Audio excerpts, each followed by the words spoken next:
I think the Muslim community are abdicating their duties on this, assuming that those Orthodox Jews that are currently in occupied Palestine and are using that farmland to then produce dates and sell them all over the world. Folks, I recently came across a really interesting video called 10 Jewish Business Secrets You Must Know. And naturally, I'm a Muslim, I'm interested in business.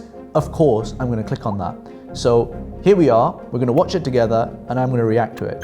Let's go.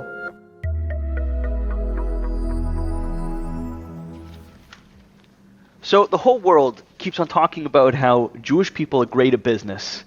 And, you know, instead of fighting it, instead of calling that anti-Semitic, I'm going to... Yeah, you shouldn't call it anti-Semitic. Like, statistically, if you are better at business, then that's fine, right? So yeah, you should celebrate it. It's like saying, oh, all these successful creators, because you can look at the data, are really doing well at business. Therefore, you know, it's where we should learn from. Yeah, sure, let's learn from them. So I, as a Orthodox Jewish person, would love to share with you some Jewish business secrets, 10 Jewish business secrets, and I hope that you're going to enjoy them. This is great stuff. This is stuff that we've known for thousands of years, and I think that you're really going to appreciate it. And by the way, if you're here to hate, just go somewhere else. This is about love, this is about education, this is about growing, and go take your hate somewhere else. You're not welcome here. But for everybody else that genuinely wants to learn, genuinely wants to grow, I think you're going to get a ton of value. So let's just jump right in.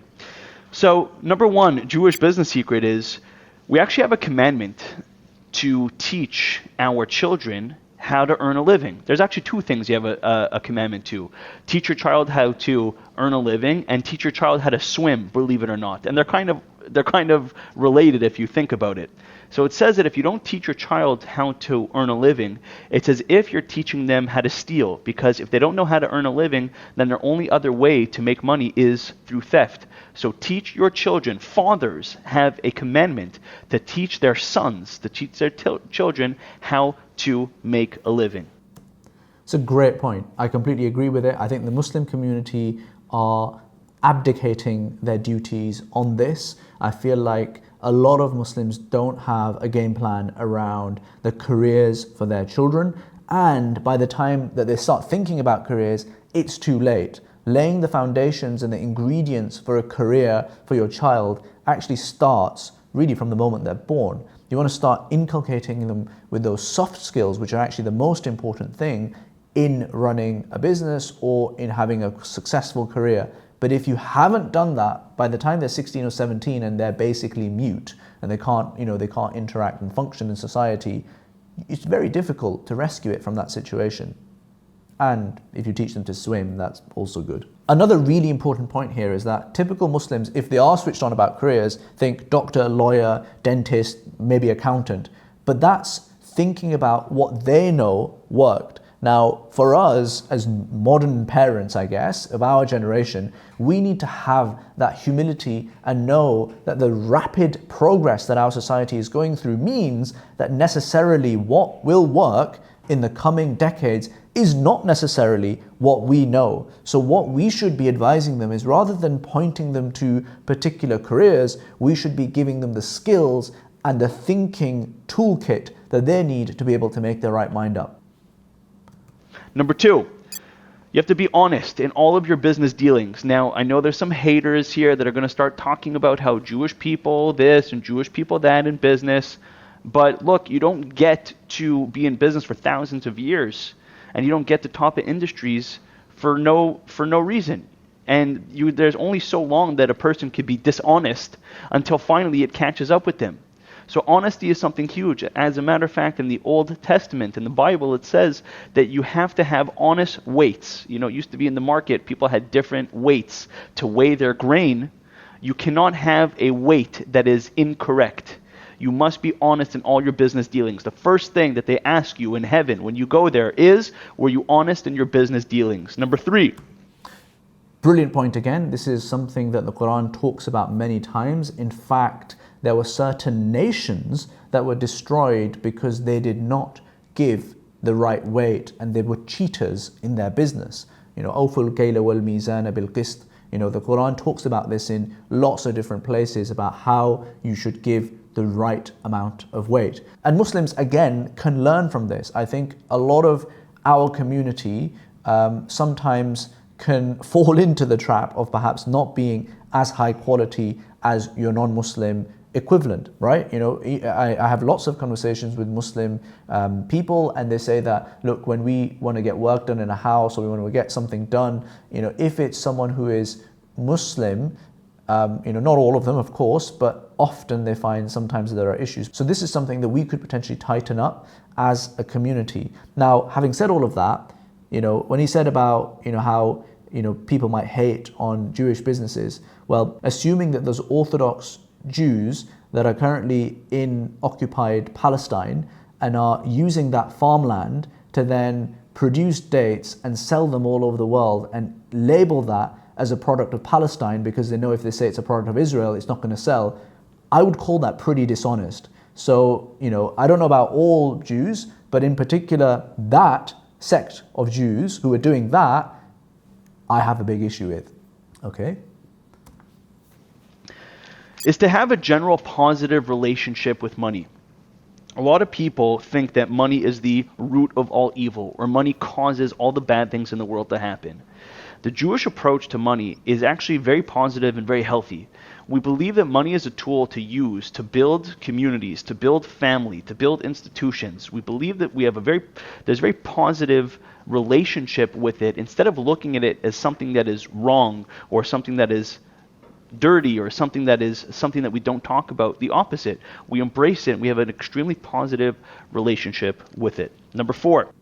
That's a great attitude to have, and I think a lot of what this fella's saying is really good, to be honest.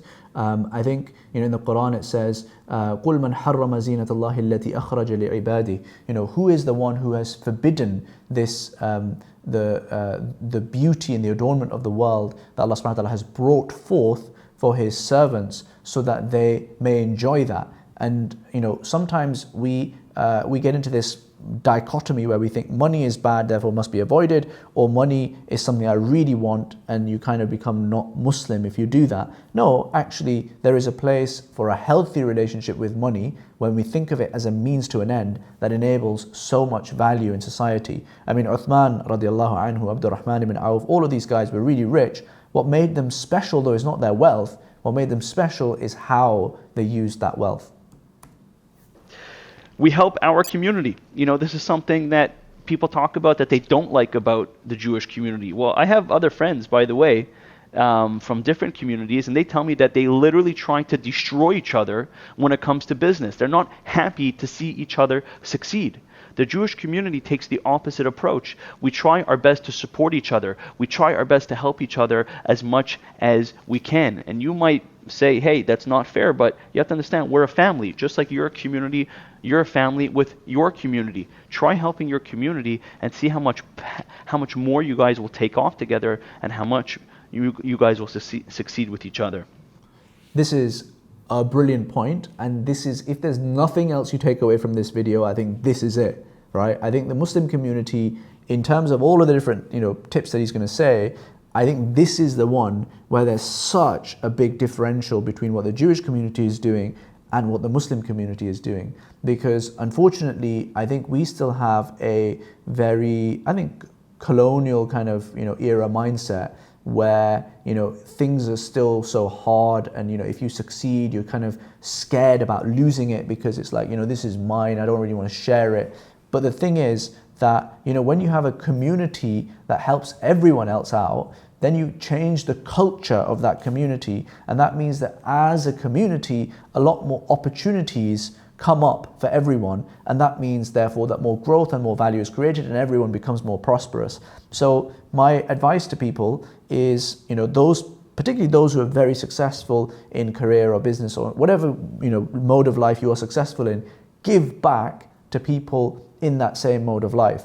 Because if you're not doing that, then you're not really going to be contributing to the Muslim success. The next guy that comes along should not be starting here where you started. The next guy should be starting here because they can build off your success. Number 5, we give at least 10% of our earnings to charity. So that means that the more successful a person becomes, usually what happens in the world is the more their ego gets a hold of them and the more money hungry they get. In our community, we give charity in order, A, to stay humble, and B, it encourages us to make even more than we need. If a person doesn't give charity, technically you can make what you need, and then you could relax the rest of the day. One of the big motivations for us is to give charity. So there's no limit to how much we can make, because even if we are satiated, we try to make more in order to give more charity. Number 6. Brilliant point. And of course, there are many hadith about this, how, the giving of sadaqah does not decrease your wealth, and there's so many other things along those lines. It's preferable to be an owner than to be a worker. It says in the Bible that when there's a Hebrew slave that works for a master, and they work for them for 7 years, and they want to continue working for that master, at the end of 7 years, they actually used to take a nail and put it through his ear and put it into the door. Why? Because it reminds the person that really a person should only be working for God, and only God should be their master. It is preferable to be an owner, to be a boss, than to be a worker. So I don't necessarily agree with that. I think that the way to think about what the world is in terms of value creation. And if you are the owner, or if you are the employee or a team member, that's kind of, I think, beside the point. The point is, are you adding value to the world? And most people ultimately, I think, will be not suited to being entrepreneurs or leaders, or people who have that vision to drive value. I mean, that's just a fact, right? We just see the world around us. For time immemorial, human beings are like that. There is only a small number of people who have that skill set, right? And I don't think that's controversial. So I think to then denigrate everyone else and say that this is the thing to aspire to, and that everyone else is doing something that is less worthy, I don't think that's appropriate. I think the metric should be on value add to the environment and to the world. And actually, even someone who ultimately wants to become an owner of some sort, and perhaps they will be at some point in their life, they will have to do time where they're learning their craft. And the way that you learn your craft is under the tutelage of experts. I mean, I did that myself, right? Before ultimately running IFG, you work in certain sectors like corporate law, whatever it might be, to learn your trade. So I don't necessarily fully agree with that. Number 7. Don't do to other people what you wouldn't want done to you. In other words, the world calls it karma, but it's a real business secret. When you treat others with respect, and when you treat others properly, and you don't do to them what you wouldn't want done to you, that will come back to you full circle. Number 8. You keep 1/3 of your money in cash, 1/3 of your money in real estate, and 1/3 of your money in inventory. That way, if something happens to any one of your income streams, God forbid, you're hedged and you're protected. I think the concept of hedging your money and putting it into diversified areas is a good one. I think holding 1/3 in cash is pretty bonkers. I think holding 1/3 in inventory, if you're not a business owner, is like, it doesn't really make sense. So, taking that advice and abstracting it and taking away the diversification point, great. But practically, taking that away and applying it, I think is, for most people, pretty bonkers. Number 9, we take 1 day off from work every single week. That means no emails, no phone calls, not even thinking or speaking about work. And that day for us is called Shabbat, the Sabbath. That's a day where we recharge, where we rejuvenate, where we don't involve ourselves in business. So that way, when Sunday and Monday morning comes, we are ready to hit the ground with a vigor because we had a chance to have some downtime.